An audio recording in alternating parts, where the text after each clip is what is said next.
Welcome everyone. 2022. 2022, can you believe it? This is an absolutely auspicious year numerologically, energetically. This is absolutely a year for shift, growth, change, in a higher trajectory than what we have been on. And that's what's really exciting to me. I know the last couple of years have been a little intense, to put it mildly, but we're moving into this energy of change. And what I'm excited to share with you guys today is not only this amazing journey that I had in order to gain these understandings, but a little bit of understanding of exactly where we're at energetically and what we can do about it, both individually and collective. And this is where it's exciting because to me, it felt like a stronger foothold of communication. And one of the things that Spirit has really said for 2022, they want to make it a very communicative year, not only for these kind of events like this, but for you individually as well. They want to really bring in call and answer. Call and answer. So I really encourage you guys to connect with your guides, be willing to speak to them, talk to them out loud in your head, and ask for those signs and those answers and expect them.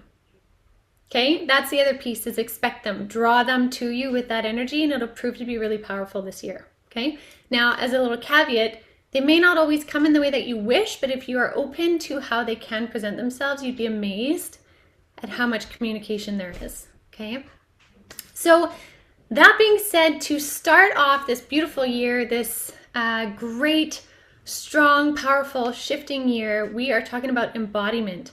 And I've been talking about embodiment from the fall leading up until this year, right? And towards the end of 2021, it was all about embodiment, know thyself, step into yourself. 2022 is about embodiment, and now we're here.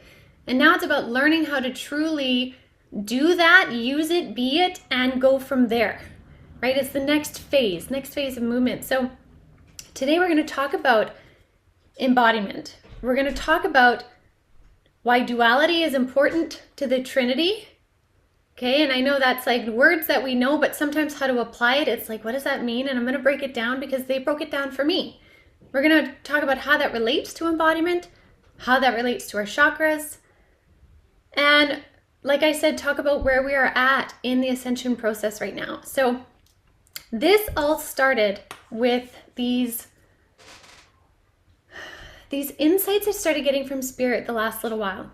And it really solidified itself last week, I think it was, or maybe it's probably last week. I had this amazing journey, and it's important for me to tell you this because of how it's all connected, how we are all connected to all things. So I was laying in bed and I had the spirit come forward, and I can feel when spirits are coming forward to talk to me, there's like an energy that builds, right? If you could hear it, it would almost sound like a hiss of a pot or of a kettle when you're boiling water. Not the high-pitched one, but when you can hear it starting to charge in energy, it kind of feels like that sounds. And so I could feel that happening, and then the spirit comes forward wanting to talk to me. And when I looked at the spirit was basically a Aboriginal dancer from Uluru in Australia, in Ayers Rock. And so when I first saw him, he just kind of appeared in the ethers. When I first saw him, my first reaction, because it was late at night and I love my sleep, was, can we do this tomorrow?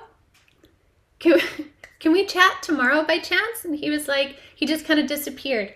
And then the energy came in even stronger. It was like a bigger blast of energy. And he showed up again, it kind of like materialized into my vision. And I said, okay, if I go downstairs, then yes, let's go to work. I'll be ready to go to work. So I come downstairs and they bring me through a series of understandings of what's happening. And basically what was happening at that time is this was an embodied soul. So somebody who was alive, whose spirit came to connect with me, because the Aborigines in Australia are the oldest living tribe of higher connection consciousness. They're deeply connected to the higher realms, to the Pleiades star system, to the Sirians. They're connected to serpentine consciousness that we've kind of touched on a little bit. they are very, very connected. So their stories of the star being origins run deep. Okay. Now, what they did is they invited me to journey in expanding my own consciousness to the Pleiades star system. So we've talked about, for those of you that aren't familiar, most of you have been with me and we've been talking about the Pleiades star system. It's a 7-sister star system is another way they call it, and it's these 7 star clusters that make up the Pleiades star system. It's 444 light years away, and there are ascended beings there of consciousness. Okay, they kind of look like Uma Thurman. This is how I like to say it. They kind of look like Uma Thurman. Sometimes they're a little bit blue. When I see them, they're more blue-hued than earthly colors.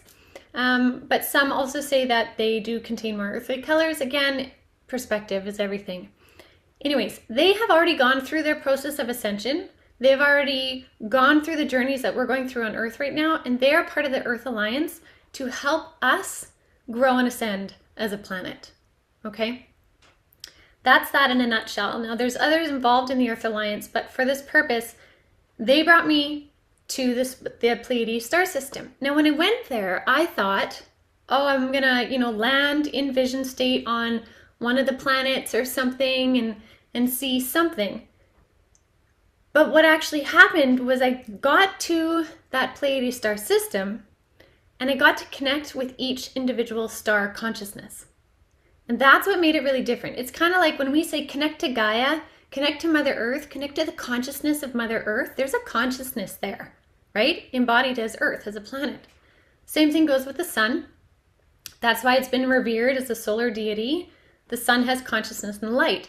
So too do these 7 sisters, 7 stars that make up that constellation. And so, yes, we know that in spiritual theory. But what was amazing to me is as I was in there in the ethers, each of the 7 sisters showed themselves to me, came and greeted me in essence, showing themselves in more of a human-like form so I could understand, kind of like the 3 guides of the light, if you guys remember, showed up to me like outlines of people so that my brain could wrap my mind around the fact that there was consciousness talking to me, not just pixels of light, right? So they did the same, and each one came and introduced themselves. And I was sitting there, I was like, wow, this is really interesting, right? And it was the Aborigines in Australia that helped guide me to that connection, because I had to actually increase my frequency to get to that connection. So I'm sitting there and they're coming to meet me and I'm wondering, what am I doing here? Like, this is really cool, but what on earth is happening? And then a part of me was like, is this just going to be like another experience of cool things? But that's it, right? Because there's one way we can either have cool experiences in meditation, very expansive and stuff, but I was looking for knowledge. I was looking for something interesting. I'd been asking my guides, bring me something interesting. I want to know where we're going now. What's happening? What's in store? And little did I know that they had been piecing things together to bring it all together to understand embodiment. And they said that what they're doing right now, the image they showed me, and the reason I'm telling you all this is because this is where it's coming from. And then I'll tell you how it zeroes in and applies to us. But they showed me in that state, pouring these like buckets, or not buckets, but like almost like clay containers, clay pots, full of rainbow light consciousness over our galaxy, basically, over our planet too. Rainbow light consciousness that poured out of these buckets, which is interesting that we're stepping into Aquarius, which is known as the water bearer and is always the constellation shown pouring water out. They were showing it like that through the month of February and filtering into this year, but they're pouring these buckets or containers of consciousness in the form of light consciousness. And when we think about it, when light is broken up into a prism, right, the different colors of the rainbow of light, we're getting different frequencies that make up each of those colors, right? Meaning different layers of consciousness. This is what they're pouring onto the planet in a big, big way. So this is why this is exciting, because the fact that they're doing this, and then the fact that they're showing us they're doing this, we can really open up to that visualization, to receiving that rainbow light. And I tell you, anytime you see a rainbow after tonight, embrace the fact that you're seeing it. Because it is like the earthly presence of what is happening from above down below to where we are. Okay? So in this whole experience, they were showing me that the rainbow colors that are coming down onto the planet align deeply with our chakras. And we have rainbow colored chakras that are based on the frequencies of the waves of energy that move through us, just like that of light, right? That's why our chakras are represented by colors. That's why the colors that we have in our world affect our chakras. That's why they're pouring down this rainbow colored light of consciousness so that we can all awaken more and embody more. All we need to do is to understand what and why. And so they said their desire is to bring in information that once it is understood, it is simple to implement. So what we'll find probably this year is taking a longer time to explain something that once you get it, you're like, oh, got it. And then you kind of do. You go do the things with it, but it takes a little bit longer to explain all the parts and the why, because when you understand the why, it makes more sense and it has more meaning. Okay? So that's my long introduction to explain the why. So, like I said, we're going to talk about duality. We're going to talk about the trinity. We're going to talk about how that moves into a pyramid. We're going to talk about the light and dark and how that pertains to the masculine and feminine within. And by the end of this, you're going to get it, okay? Right now, it's probably like, I'm not sure. And I was feeling the same way, but you're going to get it. So, if we talk about duality first, duality is so important within the Trinity. And then when I'm talking about the Trinity, I'm talking mind, body, spirit, okay? But the duality is where we need to start. Now, there are a lot of, this is really cool because I can feel the Pleiadian energy. They just stepped right in. They just started this huge buzz of energy. So if any of you guys start buzzing, it's just that, okay? So there are some spiritual people that talk about getting rid of duality. Let's get rid of duality. It's all about oneness, all of that. But here's the thing. As a human being embodied on this planet, we are here to learn through duality, through light and dark, through being mirrored in different ways. So if we understand duality and realize it's a key to our growth, it's not about getting rid of duality, but it's about acknowledging what it can give us and see the higher perspective of it, okay? So if we start with duality first, let's use A and B, okay? Duality, the concept of it, and many of you guys already know this, but if we have person A or thing A, right? This is just a singular experience. It's just simply A. It's just simply being.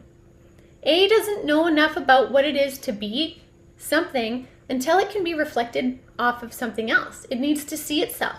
It needs to interact with something to have a response to know itself. So A needs B.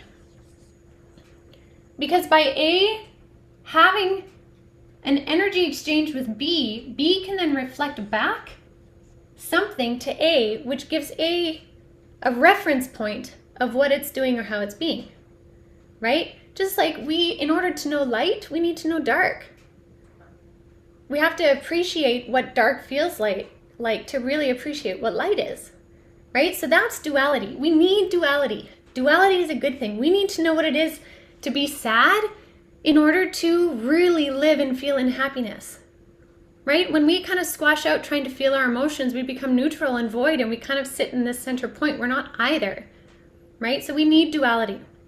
We need to know the reflections. And that's why we have like certain soul connections, for example, take twin flame connections that everybody talks about, or just different soul connections. Sometimes we have these fiery connections because they are mirroring things we need to learn about ourselves.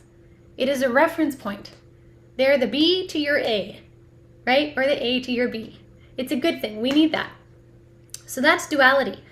Now, where the Trinity comes into play is when we can start to understand wholeness. And that's by having that third perspective, which I'll make as a C here, this top perspective. Wholeness is when we can sit in this perspective and recognize what's happening in the play back and forth between duality. when we can rise above the back and forth drama land of whatever it is, whether it's within or without of you, if you can see it from this top perspective, then you can start to appreciate both perspectives and then have a higher view of what it really means. You're taking in the light, you're taking in the dark, and you're recognizing where the gray is and what shade you're aligning with at that point. So wholeness is embracing the duality within this trinity, right? To understand the trinity, we need to do that. So here's where it gets really interesting, is if we take this idea, but we replace the A, B, and C, and we do mind, well, I guess I could have left this, body, spirit. This is when it gets really interesting. Our mind really has a big play on what happens to the body. The body is a really good indicator of how the mind is working for us. Our mind can manifest illness as much as our mind can help transcend and heal, right? Same as though the body can really reflect within the mind too. We can push our bodies so far and deplete our physical body that it makes it difficult for our mind to do its job, right? Just think of nutrient deficiency. I know, for example, when I was really, really iron deficient and my body was really, really poor health, it was hard for me to have good mind health, no matter how much I wanted to be positive. It was a struggle. So one was reflecting back at the other at the same time as the other was reflecting back. And this is what's really beautiful. And when we can stop pinpointing just one and look to duality, that's a great first move. That means we're looking at something more. What else is this disease or issue telling me about me? Well, if say you had stomach issues. Okay, my stomach's really bothering me all the time. I've taken pills, I've taken this, it's not going away. What's happening to your mind when those stomach issues happen?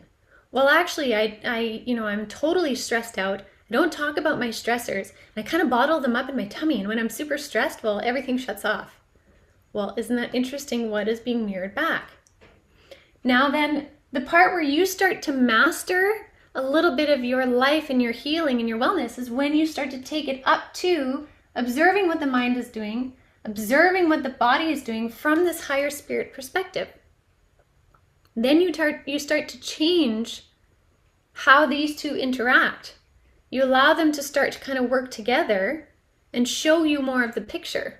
Again, once you can see everything that's happening from this higher perspective, that's when you start to have more of an ability to master your reality. That's a really key piece. That's a key piece to wholeness and beginning your journey with embodiment. The same way to understand this, just as two other examples, is often in science, for those that are really science-minded, when you're reading science reports, right, there's always a objective observer part in the write-up, right, in scientific studies. What was the observer part? That's always this part. What did you observe? What did you notice about everything going on in the experiment?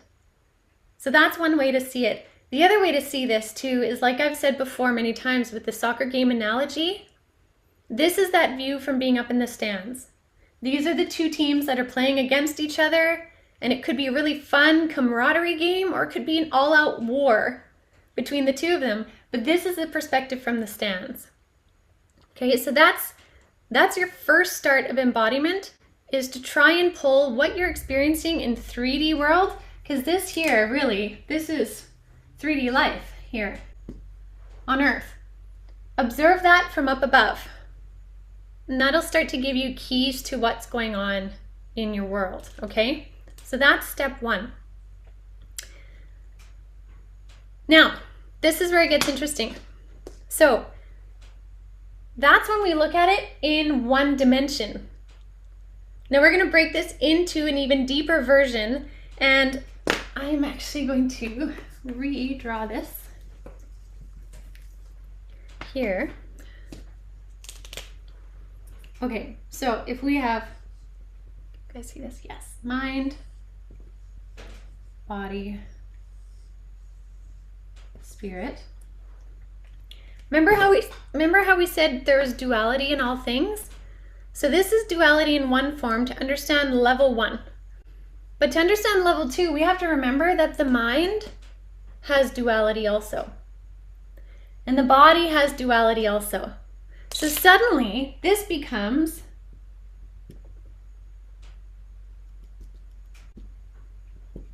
my angles might be a little bit off here. That'll work for now. Suddenly, this becomes mind also and body also. So this is mind in the light, mind in the dark, body in the light, body in the dark. And when I say light and dark, I just mean when our body is working in harmony and we're loving it and everything feels good. This is when we have really dark journeys of, say, illnesses, our body's falling apart, we don't understand why. That's the body of the journey in the darker road versus the body of the journey in the light. Just the same as the mind. When the mind is working with us in the light and we're positive and we're holding these positive affirmations, just as well as the mind in the dark when our mind becomes a tough place to be. The mind also needs to know itself from both angles, just as the body does. This is how the body balances rest and exertion, right? Just as how the mind balances the right to choose between good thoughts and bad thoughts. So that's when we start to break it down into a more complex way, but you can see that when you then, level 2, start to see how your power of observation can get even more specific when you split this now into a pyramid of seeing the 2 aspects of how your body plays out on Earth and the 2 aspects of how your mind plays out on Earth and what you choose to do with it. If you notice your body is having a tough go, then you can look at, okay, what are the things I can do for my body to help support it, to bring it back to where I find is a good shade of gray, right? And same with your mind. You can be more in control of that. Does that make sense to everybody so far? Yeah, because if anybody has questions, feel free to stop me, because this is the first time I'm really explaining it out loud. It's one thing to get visions and understanding, and it's another to add language to it. So feel free to stop me if you are wondering, because I'm going to add more to it. So this is our pyramid. Does everybody really understand this? Like, do you have a, I can erase it, is basically what I'm asking? Okay. All right, so now that we have the pyramid, I'm going to take it a step further.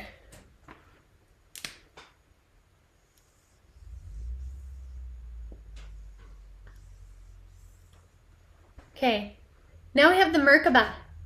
So we talked about this first pyramid, right? But we also have a second pyramid. And what do I mean by these 2? We have the masculine principle of who we are, and we have the feminine principle of who we are, right? And we all have the merkabah, which is basically our soul's vehicle to move, to embody, to be in its fullest self. And when we can get the merkabah spinning oppositional to each other in equal opposite directions, so one spins one way, the other spins the other way, and they form this movement like this, that's when your frequency is really balanced. And from that point is when you can really start to manifest even more into your walking daily life. Now, the reason why I'm telling you this is because if you embrace the spirit of the masculine principle within self, which is the linear, logical, getting stuff done, organized, strong, we'll just go with that part of yourself, bring your mind light and mind dark, body light, body dark into balance, and then do the same for the feminine aspect of mind light, mind dark, body light, body dark. You are just this like unstoppable force of embodiment at this point. This is basically a roadmap to how you can be as embodied, meaning having as much of your soul connected to the conscious workings of your body on this planet at any given time. This also lets you check in with where things might feel off balance. Right? If there's something going on in your life and you're like, I just can't fix it, I don't know what it is.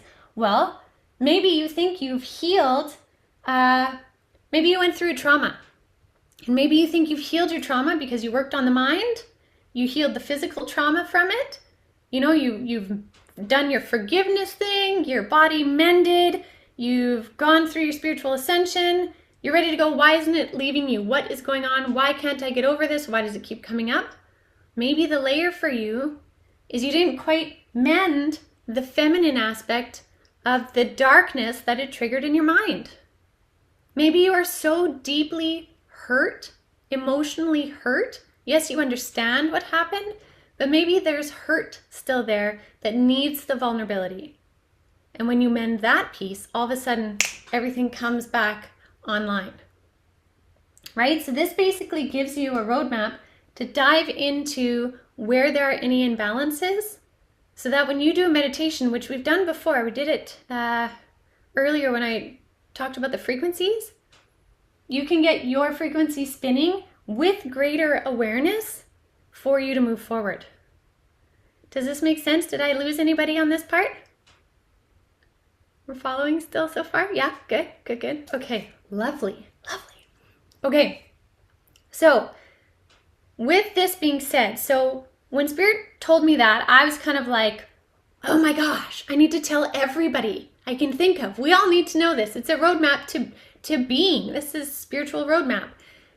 And then I said, so what does that mean for the collective though? Right? Like, yes, we could tell each individual person, there's your roadmap. Here's how you can work on things, find maybe little pieces, but what's going on with the collective? What needs to be mended here? Because if everybody did this in a highest ideal, if everybody did this, we would be an ascended civilization, probably levitating, and we would have this conversation not by Zoom, but because we all teleported or just beamed up somewhere, probably preferably in the tropics, and that's where we would be. But we're not there yet. We're waiting for this collective piece that we're all a part of to kind of bounce up and ascend a little bit. So I asked Spirit, I said, so with all of this being said, where are we? How do we create this shift now? Like, what does this mean? And they said, we have, and they're with me again right now. It's the Pleiadian Council that's with me right now. So, sorry. Okay.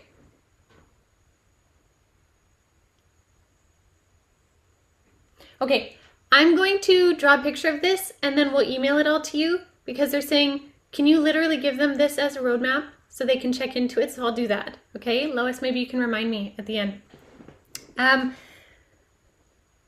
So the collective, I'm going to erase this now.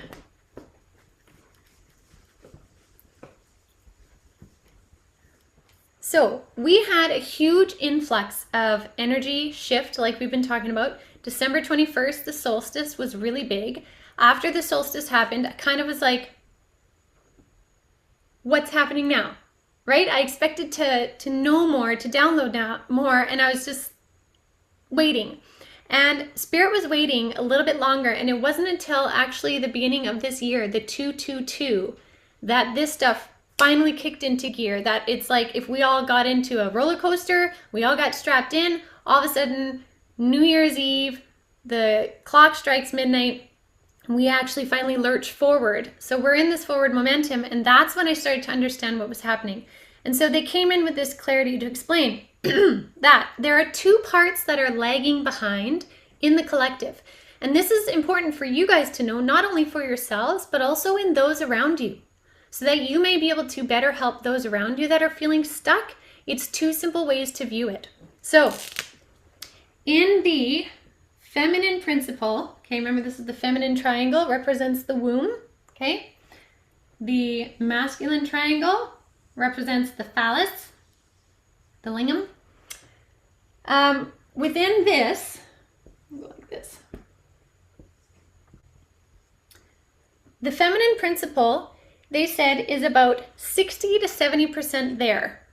And it relates to the I am principle, the embodiment of I am. Now, we've heard a lot about I am, you are the I am, God, The universe, whatever your term is also known as I am. Therefore, if you say I am bad, you are in many ways cursing. So they say, okay? Because it is cursing against the self, which is a reflection of source, creator, universe. Now they said that this I am principle, which is deeply connected to the feminine in general, and remember we all have masculine and feminine within us, right? That merkabah spins within each and every one of us. But in the collective, this I am is about 60%, 70% there, but it is blocked on the throat chakra.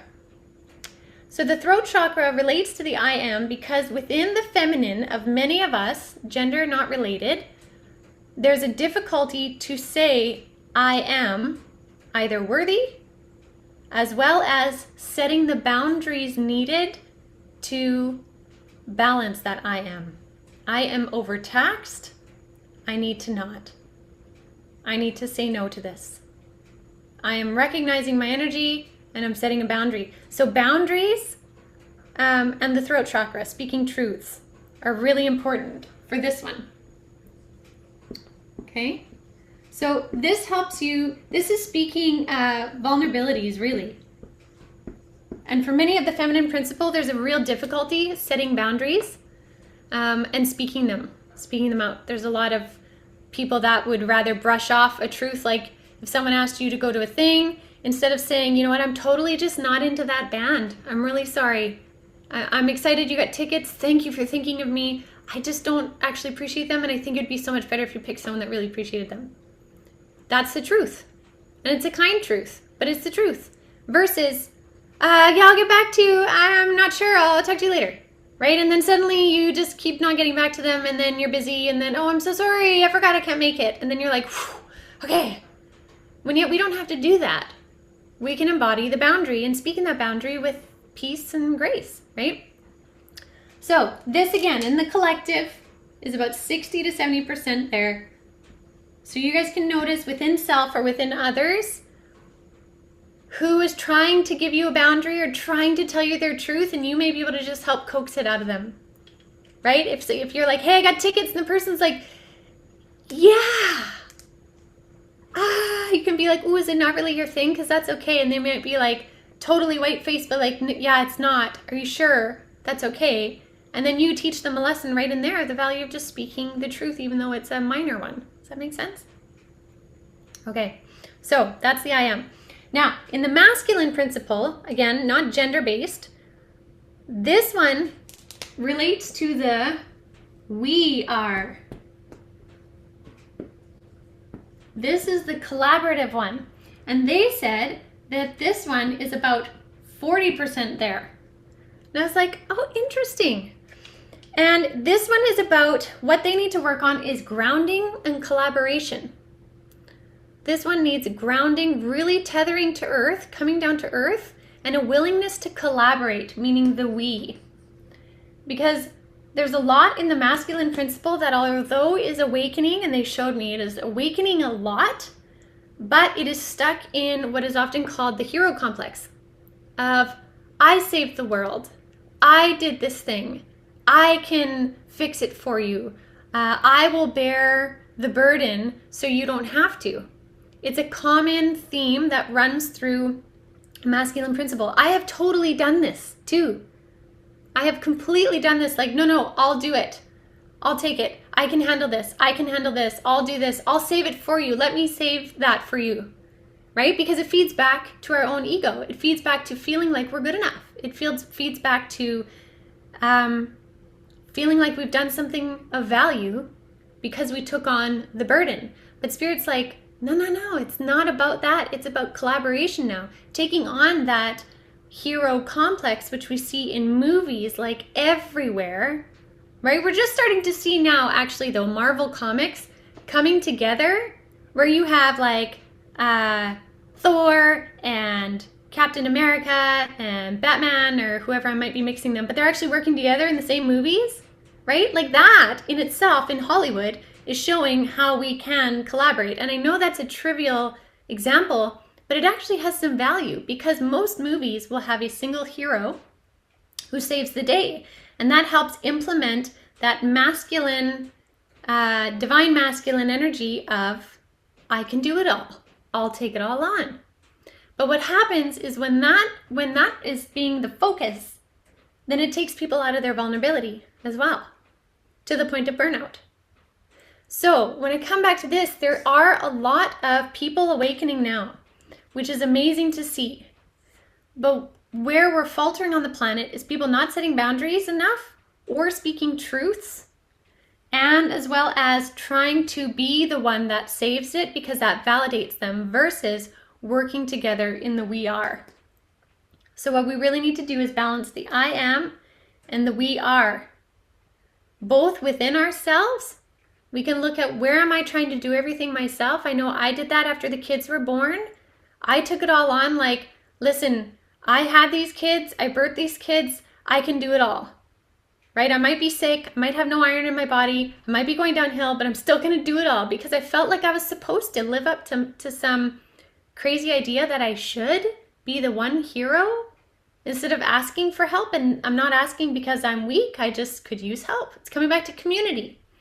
So then when we take this idea and we realize where it's at, if we then compare this to the pandemic, and this is where Spirit brought it around. The pandemic asked us to go inside. It asked, literally, but also energetically, right? It asked us to turn inward, to go over the waterfall, turn inward and see, who are you? Know thyself. I have said that so many times. Spirit has said that to me so many times. Know thyself. Who are you? You need to know thyself to know the I am. You need to know what follows I am. I am good. I am kind. I am intelligent. I am funny. I am taking on too much of the world and I need to let go. I need to set a boundary, right? You have to know who you are before you can dictate what that is, right? So that's what the pandemic has taught us, or hopefully, is to get to know the I am, the who you are. But this is where 2022 gets interesting, is now we're being asked to come back into the we are, coming back into community, building community. And there's people out there that are doing that are building community. And Stuart, you're a great example. You are building literally a way for people to learn to communicate again, right? Like, let's get talking. And so when we're willing to step out of the I am into the we are, but recognize where in our merkabah, the two triangles of the light and the dark, the masculine and the feminine, where are we noticing these little bits of, I don't want to say deficiencies, I'll just call it deficiencies. No one's being judged here. Deficiencies. Where are we noticing this stick out a little bit for us? I know I had to learn a really hard lesson over and over to ask for help and to be involved in the we are. Because had I just wanted to run my own path, would just stay in the I am and I'll just do it myself and I'll figure it out and burn out on the way. No big deal, right? But there's so much that we can learn now stepping out of this pandemic energy, which we apparently, Spirit is saying, we will start to see shifting and changing. We have to come back into community, but we have to come back into community with consciousness and understanding where it's at. We can't come back into community doing it the same way we did before. We can't come back into community with a hero complex of just one person's ideals. We need a collaborative effort of understandings, right? We need a collaborative effort of many expertises, many life experiences, all of it. We need the collaboration of many. But in order to have this collaboration of many, we have to know the I am, right? Is this not so exciting? This is where I'm like totally lit up, because this is what Spirit was saying to work on. And the fact that they were giving percentages of where we're at on these scales of balance, I thought was fantastic, because they don't usually do that. They don't usually give us more tangible human ways of seeing things. It's always kind of like a general idea and what do you do about it? But they're coming in to communicate, to help us embody, because here's the key. For many people now that have gone through the waterfall, I know many of you on here have had these very eye-opening journeys of self in learning who you are, what you're about through this pandemic and beyond. Now you are in a state of, you're not building your foundations anymore. You're not digging your foundation or pouring it. You're actually moving and creating the pillars. And those pillars are you. It's not about creating more temples on earth. It's about being the temples on earth. Being the frequency that is embodied as a sacred holy vessel. That's what they're wanting to bring down for us in this understanding. So with all of the things that I said, it's a long explanation to understand why these triangles can mean so much more. Why duality has such a huge importance to understanding how the Trinity works. And how once we know that, we can really choose, again, choice being our greatest gift as human beings, how we want to embody, what it looks like, what we do with it. Because whereas we're re-emerging now into changing this dynamic of humanity on the planet, the more consciousness we have, the more we can do. And that's why, if I circle back to what I was saying in the beginning, they were bringing in these big pictures of rainbow consciousness. They're saying if you open up your consciousness, we will bring more down. Like, we're pouring it on you basically right now. Rainbow consciousness. So to me, this is crazy exciting. But what I want to do is bring you guys into how this kind of connects to the chakras, and we're going to open up the root chakra and the throat chakra with the Pleiadians, okay? Because to bring this into this final piece here is they're pushing us to go farther in how we create our realities with thoughts. And releasing baggage really unleashes the power of the mind. So as we release stuff from our physical limitations, our mind limitations, we have more power in the mind, especially when we can see it from that spirit perspective within the duality of the masculine and feminine, right? So when we understand those concepts, we are greater manifestors of our reality. And really, everyone's perspective is based on their reality. Your reality is dictated by your beliefs, what you think, what energy you draw to you. And when you know how basically the back end system works, you can better create your reality. This is like understanding coding and how to code a game so that you can go in the back end and code a game differently. And then the game plays a certain way and you're like, yeah, I did that because I knew how to do that, so I rearranged it. Whereas other people keep fumbling in this game and they're like, I don't get it, I don't get it. Well, now you know the back end construction of it and how to bypass certain things or realign different things to make it work for you. So that's why they're really excited about bringing this up for you.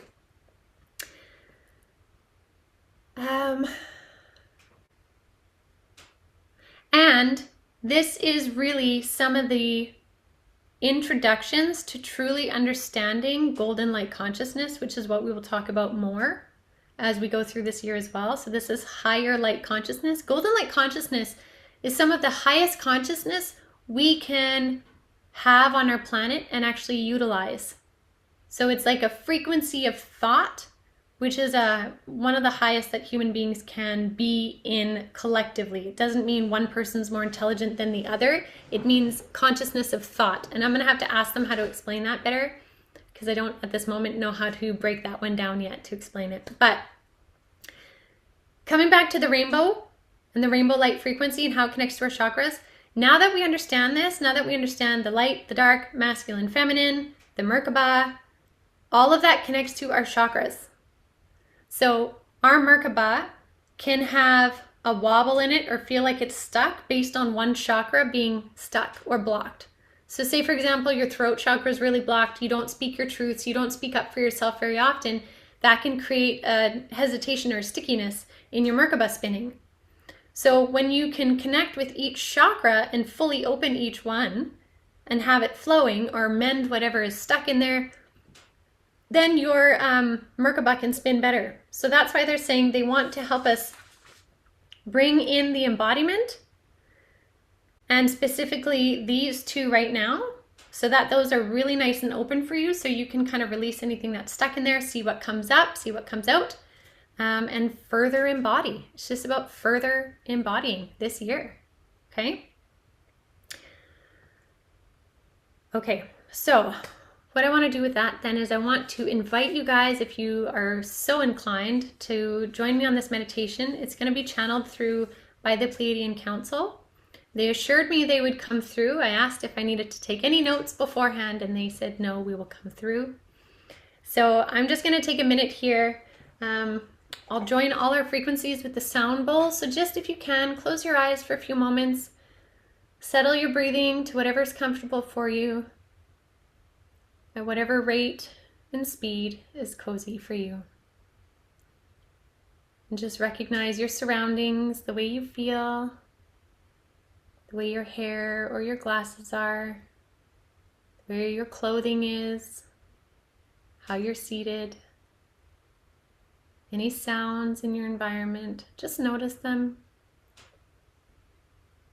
knowing that if any of them come in, you will simply acknowledge them and carry on.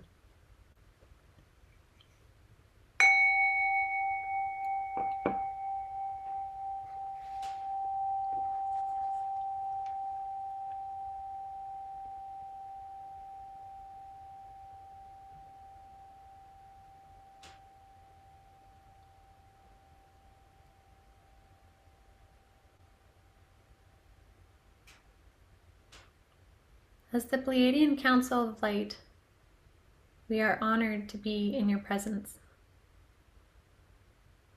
We are grateful for your willingness to receive this information. Do recognize that because you have heard it, it is all there. The energy resonance of it is within you. Please bring your attention now to your root chakra. It is found at the base of your spine. It is imbued with the red color, the deep red color of earth, the deep red color of a sunset, the deep red color that binds you to this planet, a binding that is an honor and a gift to be embodied as a human. Feel this chakra open. You may see it spinning or simply expanding. And as it does, it floods your body with this beautiful, deep red color.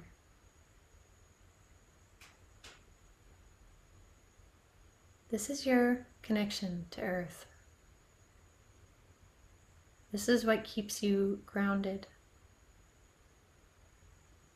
This is what keeps you tethered, so that your ego may not get in the way of consciousness and growth.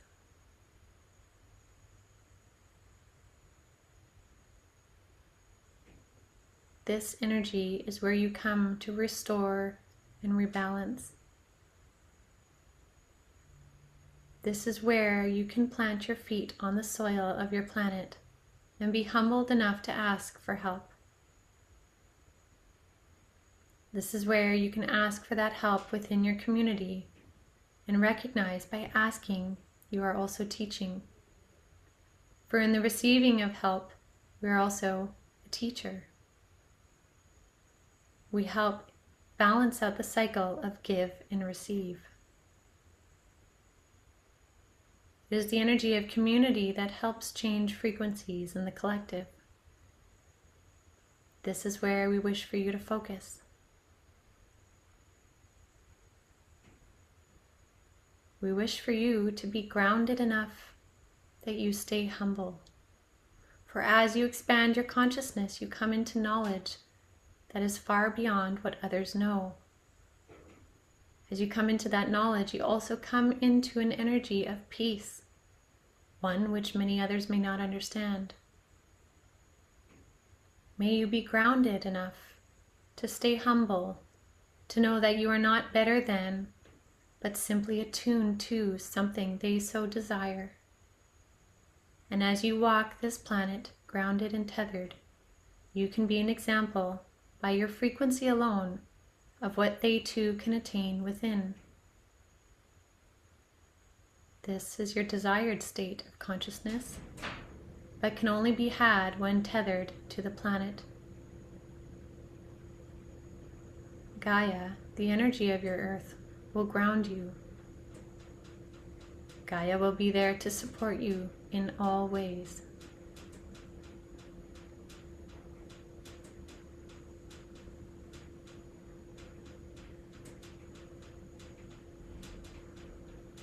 Now, as you give gratitude for that chakra, bring your attention up your spine to your throat chakra. Here we ask you to envision a bright, beautiful blue. A bright blue like the tropical waters on your planet. Waters that to many can represent freedom. Freedom of breath. Freedom in the form of ease and joy. And we ask that as you see this color and this chakra expand, you bring in that feeling of freedom to your words, knowing that you are a sovereign being and that speaking your truth in kindness is also an example on this planet. Boundaries are a very important part of embodiment. Boundaries require you to have a will great enough to speak for what you believe in. The key is to speak in a way that honors your perspective as well as those you are speaking to.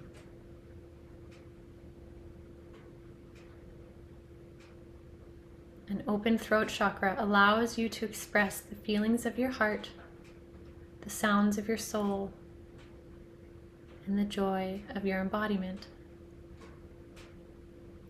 Allow yourself to feel this chakra flow through your body, this beautiful blue color moving through your being.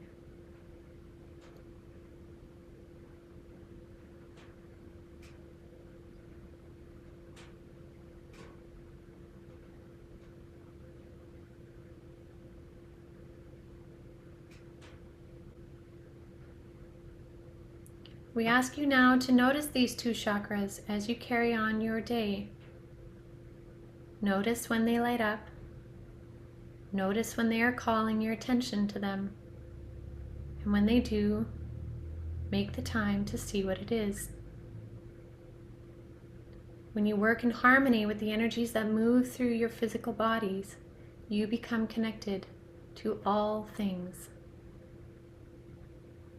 It is this sacred connection to all things that truly allows embodiment.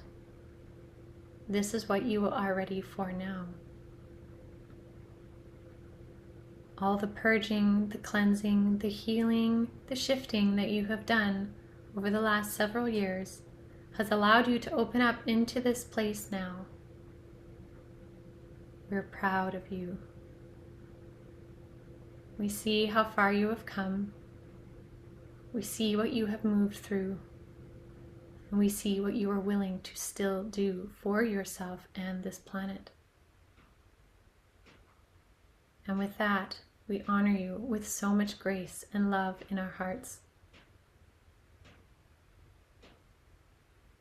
Know that you too can connect to us at any time. Visualizing a rainbow is a simple way to connect to our energy as we move forward. We thank you for your time spent in higher consciousness with us today. Know that we are with you always, and we love and appreciate you.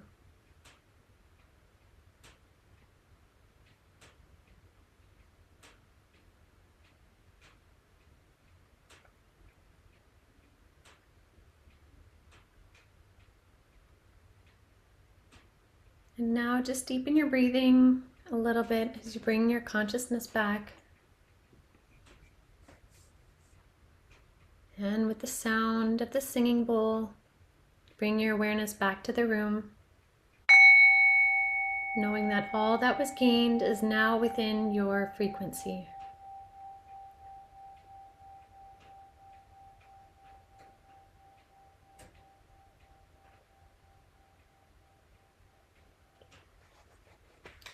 Beautiful. All right. That was pretty powerful, hey? Oh, I love when they come through like that. That was lovely. All right, so that is everything I have for you guys today. It is 7 o'clock, so I will answer this question, but if anybody does need to go, please feel free. Thank you so much for being here. I truly appreciate you guys. I'm excited to be on this journey with you, and I really enjoy that you guys come to check out these things. So thank you so much. Have a beautiful evening, and I will see you next month.